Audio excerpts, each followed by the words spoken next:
சாயங்காலங்கள்ல நம்மளுடைய வாச கதவோட நிலைகளுக்கு இந்த மாதிரி மஞ்சள் பூசி குங்குமம் வைத்து சிறிதளவு பூக்களையும் போட்டு சாம்பிராணி வாசம் மணக்க மணக்க தேவி பராசக்தியை நம்ம வீட்டுக்கு அழைக்கணுங்க.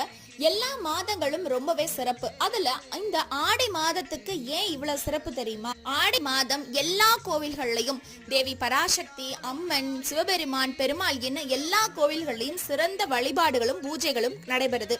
இந்த ஆடி மாசம் அப்படிங்கிறது ஒரு பெண் மாசமாக கருதப்படுது. இத கடக மாசம் அப்படின்னு சொல்லப்படுறாங்க. இந்த மாதத்துல நம்ம செய்யக்கூடிய எல்லா பூஜைகள், விரதங்கள் எல்லாமே இந்த வருடம் முழுக்கும் செய்ததுக்கு சமம் அப்படிங்கறதும் ஒரு வழக்கத்துல இருக்கு. சூரியனோட ஆதிக்கம் அதிகமாக இருக்கிற இந்த காலத்துல சந்திரனுடைய அதிபதியான இந்த மாசத்துல நம்ம செய்யக்கூடிய எல்லா பலன்களும் பல மடங்கு நமக்கு நன்மையை கொடுக்குங்க. நம்ம தினமும் சாயங்கால வேளைகள்ல இந்த மாதிரி நிலைக்கு மஞ்சள் குங்குமம் வச்சு தேவி பராசக்தியை வீட்டு